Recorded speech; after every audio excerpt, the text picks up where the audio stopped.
welcome everybody to the call today. We have an interesting guest. His name is Jeffrey. He's the CEO of MetaRex. And MetaRex has quite an interesting project that I came across online. And today we are going to discuss this interesting project. Hi, Jeff. Hi, good morning. Thank you for having me. How are you? Yeah, I'm fine.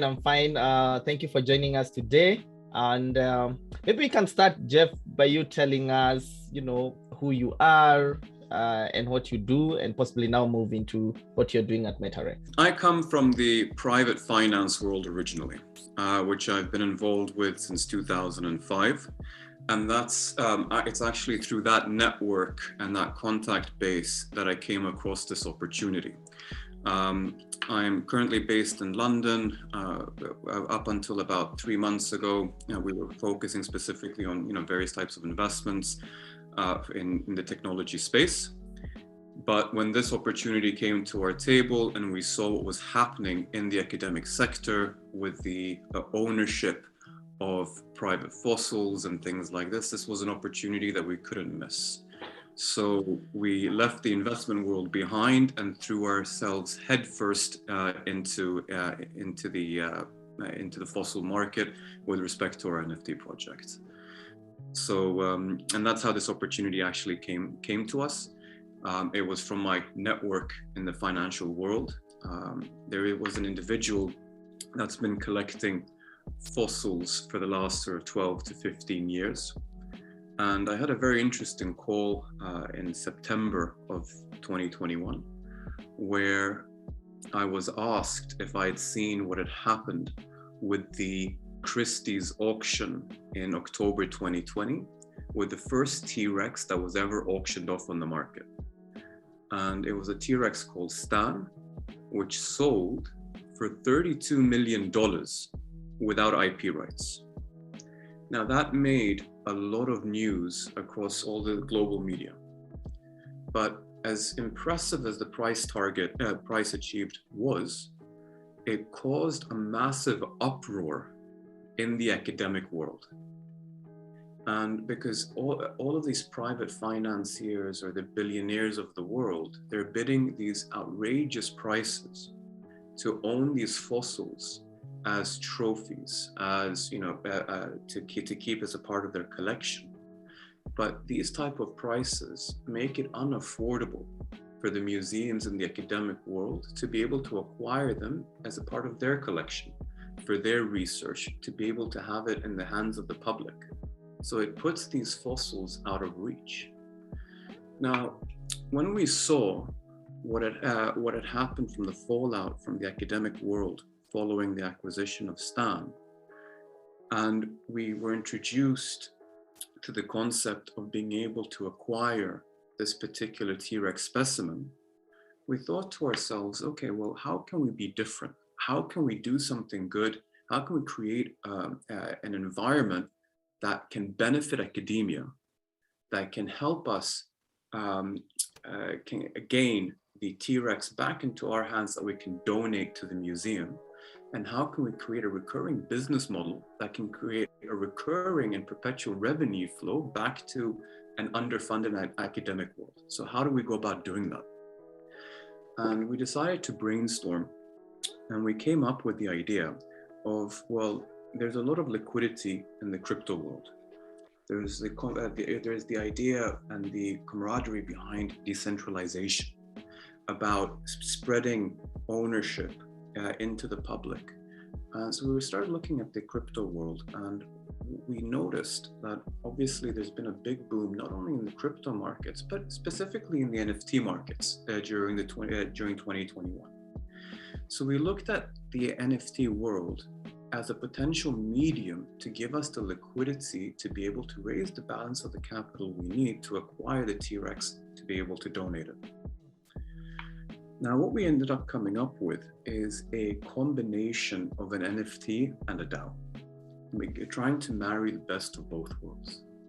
So what we decided to do is to create a fully legitimate business with a board. We're set up so we give the NFT buyers a lot of safety and security. we decided to form a UK company, that we have, full compliance and things like that, so people know that this is not a fly-by-night scenario. And so we formed a business, and then we realized, okay, well, what we can do is create two elements of this. We create the NFTs, and then we create a separate foundation that runs side by side with it, where we donate a majority of the profits to the foundation to be able to give back to academia. But let's talk about the NFTs first. When you look at the NFT market, the market today, and I'm not judging it, but it's filled with a lot of cartoon characters, a lot of images, the Bored Apes and all this stuff, and there's a lot of hype, there's a lot of FOMO, but that's all it is. They're images that people buy the rights to. For us, we decided to try and utilize the NFT technology slightly differently. And we decided, okay, fine, we're issuing an image, which is one of the 58 bones that makes up this fossil that we're acquiring. But it's a 3D image of the bone that spins. So that's the image itself that people would be buying, and it would have different variations and things like that. But that's the fundamental product of what somebody gets when they buy the NFT, which we think is pretty cool. It's not a cartoon characterization of a T-Rex, etc. This is the actual 3D scanned version of the bone that's rotating in an NFT, in a GIF form. Now, let's look at the utilities behind owning an NFT like this. The first and most basic one is, after we've donated the fossil back to a museum, can you imagine in the museum, there's a QR code scanner right next to the fossil. So you can scan the QR code and your phone will automatically tell you what part of the fossil your NFT is tied to. Which bone is your NFT linked to through our certificate of authenticity. The same will be propagated to the museum's website. So there is some sort of tangible link from the get-go between your NFT and a real-world asset. The second thing that we're offering as a utility is, can you imagine when you sign in to our website, and let's say you've bought the fibula for your collection. You sign into our website and there's a link saying, send me my bone. When you click that link, 2 to 3 weeks later, you get a box delivered to your home. You open up the box, you hear the roar of the T-Rex, and there's a thin layer of sand at the top of the box. And in the top right corner, there's a little brush. You take the brush, you remove the sand, and you expose a 3D printed version of the bone that you've purchased. What that means is that it's no longer just an asset in digital form. You've got a physical, tangible copy of your asset that you can keep in your boardroom, in your kitchen, in your desk, wherever you want.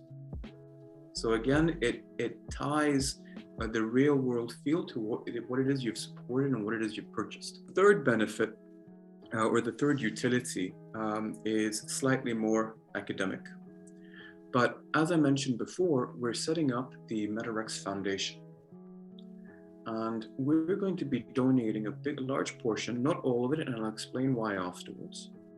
But we're going to be donating a large portion of our profits into this foundation. This foundation will be run by a few paleontologists that on an annual basis plan to come up with 5 grant-worthy causes from the academic world, where the NFT community will be able to vote on which of these causes the money should be distributed to on an annual basis. So we're giving back to academia, we're giving our revenue streams back to whatever academic propositions the paleontologists come up with. Because one has to understand, the academic world relies a lot on donations by government support and these type of things, and we want to be able to give back. So we're not only giving the fossil, but we want to create recurring revenue streams back to the museums. Now, the next point of utility is very interesting, and it serves as a stepping stone for the next part of this conversation. One of our partners in our joint venture is a company called Shave. Xavier are in charge of building what we're going to call the T-Rex Education Center, which is an online metaverse where you can visit the T-Rex, where all the scientific documents, the data, the reports, and everything else will all be available on there. So you can come and learn about the T-Rex that we've acquired. It's important to note that Xavier are partnered with Atari's Alphaverse, and they do a lot of different projects together. And that's important to be able to understand what the potential and the possibilities are going forward. Now, when we've started having conversations with museums about donating the specimen, what we found very exciting is the conversations that the museums came back to us with, because we have a lot of support from specific museums, because obviously these museums, they want to get their hands on the specimen. There is a very big problem with private ownership of these fossils, as I was explaining in the beginning. Now, we turned around to them and we said, well, if obviously there's a big requirement of cash flow for museums. So how about we look at other potential options as well? Because don't forget, these museums are sitting on very large collections of their own types of fossils, be it a Stegosaurus or something else. So then can you picture a world where you partner up with a museum and a museum offers you the fossils for the NFT rights, and then you can open up a revenue split on those particular NFTs. So that opens up a whole new revenue generation system for the museums without them having to lift a finger. So they give us the NFT rights, we will add it to our online collection of fossils, and they receive the income stream from it. Now let me ask you this. What happens when a T-Rex education center suddenly gets joined by a Stegosaurus or any other type of fossil? And then we have, instead of 1 or 2 fossils, we've got 5 fossils, 20 fossils, 50 fossils. What have we created? We've created the first Jurassic Metaverse out there. And we've got the first mover advantage for that, because we've got the discussions in place with several museums who are now interested in opening up this type of cash flow, pending the success that we're having with the MetaRex scenario. So that's where the future is really going, and that's where we want to end up. And the last utility, which for now anyways, which we're also very excited about, is each NFT itself will serve as a ticket. A ticket to what? We are going to have, post-acquisition, an auction of the naming rights for the fossil. What does that mean? That means that, let's say you, David, decide you want to bid for the naming rights of this and you win the auction. You could call it David the T-Rex. And that way, when it's displayed in a museum, on the sign, it will say David the T-Rex. All the scientific documentation will say David the T-Rex. So so these are the complete naming rights for the fossil from this point forward. And we're hoping that this will also engage the community, because it means that they can name it after their wife, they can name it after their kids, they can name it after their grandparents. There's a lot of funky stuff that you can do with this. So those are the main initial points of utility. But from our perspective, it's so important for people to understand that we're doing good while doing well, because we are getting back to the academic world. We're taking a fossil out of the hands of the billionaires, using the crowdsourcing and power and the power of decentralization from the crypto world to give it back to humanity, whilst retaining the value for our NFT supporters, because they retain the IP rights over the bones. So we're doing good by doing well. So we're very, very excited by our project, and we can't wait to for the world to start hearing more about us. So I think that's a good general. All right, great, Jeff. I think you've pretty much broken down the entire project. I love the fact that you have a problem that you're solving, and you found a solution to it, both from the academia world and also from this ownership. I actually didn't know that a lot of these fossils are privately owned, and it's actually a big problem. Yeah. It's a huge issue, and so there is a society within paleontology called the SVP, and it's become an issue where even the SVP have put out an ethics guidelines around the ownership of fossils now, because they're so rare and they're so scarce, and a lot of these fossils, they need to be in the hands of the public. So what the SVP have done is they've made it more difficult for the owners of private fossils to even engage paleontologists. Paleontologists are not allowed to work on fossils that are not stored in perpetuity within the academic world, within an academic environment or a facility. So the academic world, they are fighting back. But the problem is, actually what you said is very interesting, because we are solving an age-old problem that paleontology has had from the very beginning. Because let's face it, it's not free, it costs money. And where do they get the money from? They get it donated towards them, but it always comes, not always, but it generally comes with strings attached. And since the term dinosaur was coined in the mid-1800s, they were reliant on the Rockefellers to fund it, etc., etc. And we're trying to create a solution that can help detach the financial need away from sort of the big money and what have you, to be able to create a sense of independence. Now, obviously, our project's not going to be big enough to be able to solve the global paleontology problem around this, but we might be able to make a small dent. And we're hoping to have that kind of impact. All right, great. Yeah, Jeff, actually, when I was going through, I think, your white paper and the website, I was actually surprised where it says there are only 32 adult T-Rexes that have been discovered as fossils. Is that correct? 32, yes. And out of which only one was fully recovered, and it was just recovered, was it 2020? Yes, that's correct.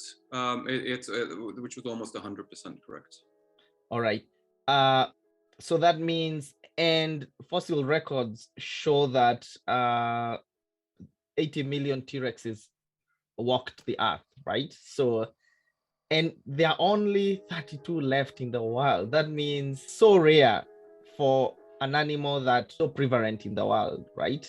And which directs me now to the next question. Like, this is an interesting NFT to own for me. We're considering that math. How can I own a MetaRex NFT, for example? So we are launching our whitelist and our strategy to go to market as of the 24th of January. We're going to have a very simple process where it's literally just you go to the website or you come to our Discord, you get onto the whitelist. Once the whitelist has reached a certain level of interest, we will then open up the marketplace, which is actually just a one-button push. We're making it super simple. You go to our website, and you just push one button to buy now. We've made it super simple, super easy. Now, it's important to note that the money or the coins that are collected for this is not going to the company bank account. It's not going to a company wallet. It's going into an escrow. Because what that means is we need to raise $35 million as a bare minimum in order to make the acquisition.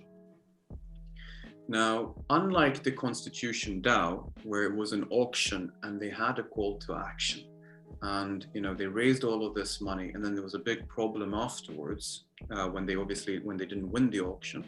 For us, we're under contract. So that means that once we hit our target, we're acquiring the piece. There is no ifs and buts. There is a certainty. So we're looking to raise $35 million through this offering.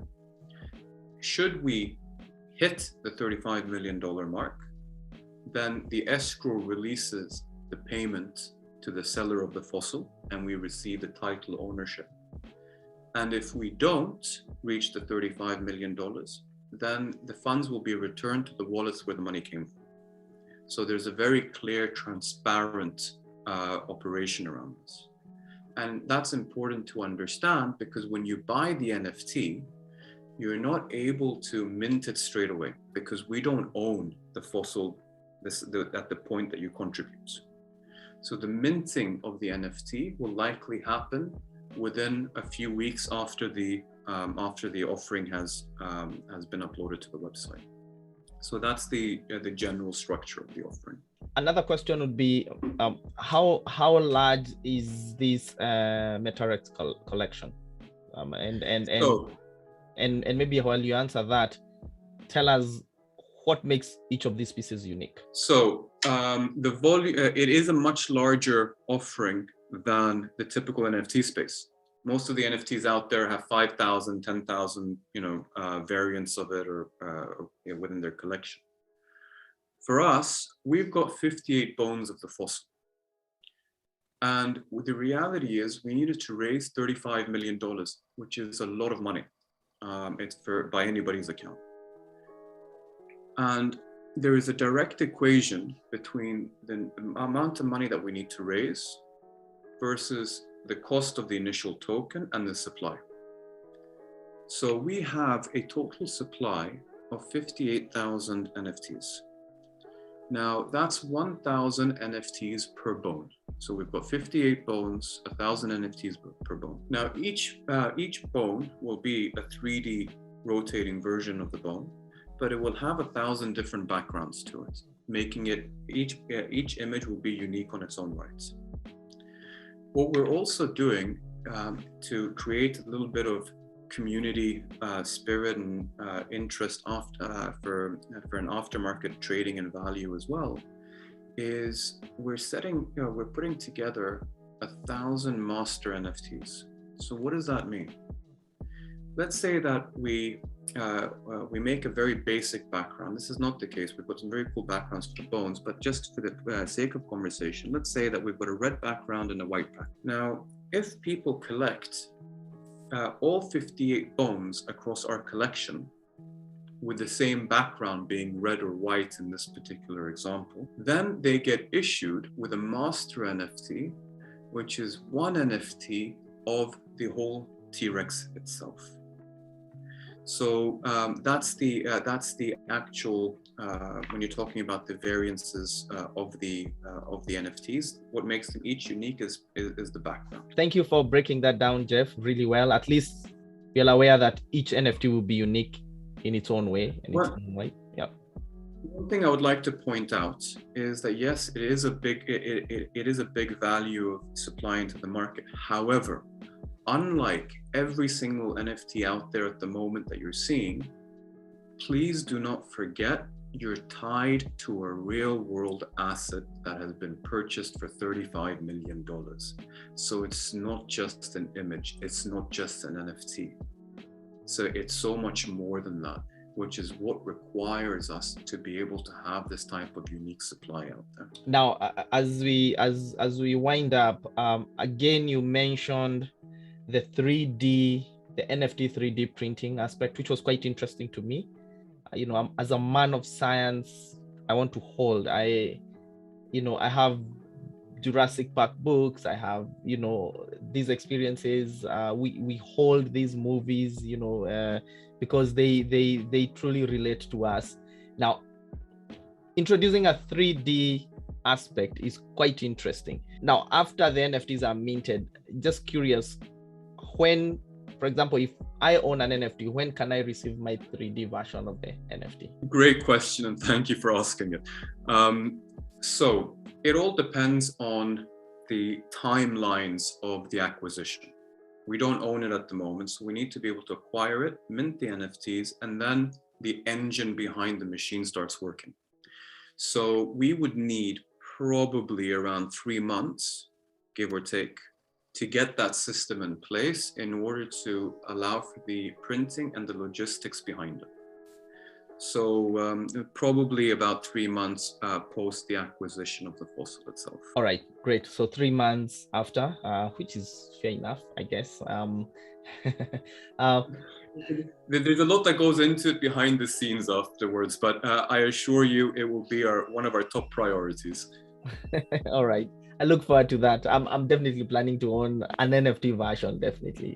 Maybe my last question, you obviously touched on it, but I would like to hear you maybe break it down a bit. You describe a metaverse of access to these fossils and these ancient worlds in a way that we only get to experience them in the movies, right? But now you talk about a metaverse where these things are actually now right within our grasp, and we're able to experience these worlds. And I loved one statement, I think, on your white paper, where you said the MetaRex will seek its immortality in these new worlds. I think that's quite a quite a description. Maybe you can break down to us how you see that will look like, and possibly how long that might take. I know there are challenges in the space, but I know you are driven to see that happen. So maybe break down to us, how that will look like. It's a fantastic question, and in all honesty, it's every childhood boy's dream to be to be immersed in that kind of environment. I mean, it was for me, anyways, and by the sounds of it, you as well. I have to preface this conversation by saying it's still very early. Because we've only started making the plans for all of this over the space of the last 2 to 3 months as we were creating the NFTs and the company and everything else. But one can picture, a world with, these with the various fossils and with the various species in there, where you can actually interact with it. You can see, to the best of academic knowledge, how they used to eat, how they used to live, how they used to interact with one another.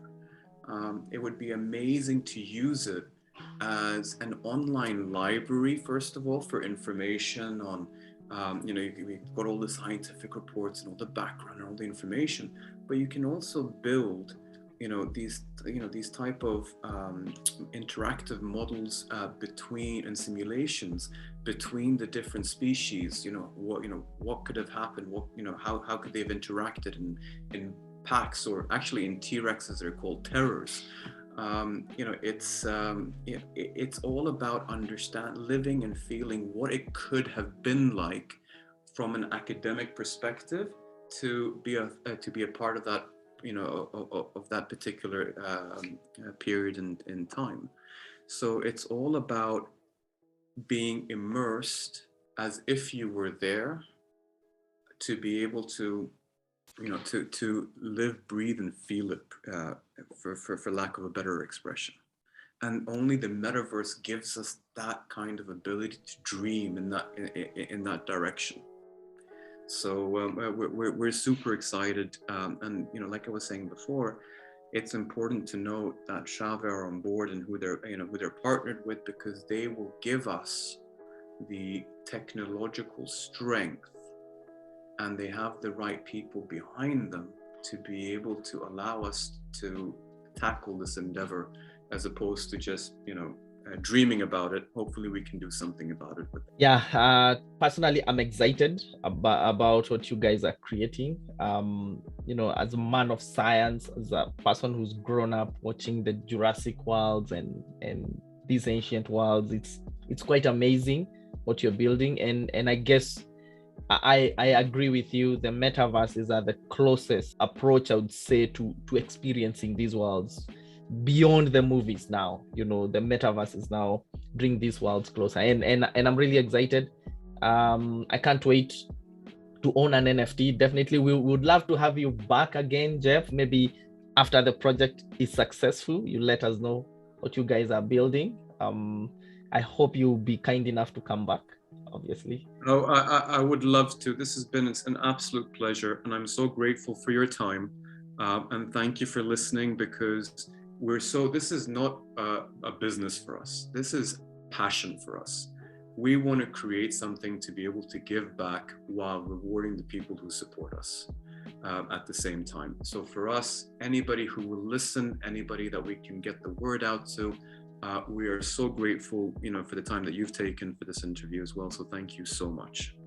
Again, also, Jeff, thank you so much, and all the best with the MetaRex project. Bless you. Thank you so much.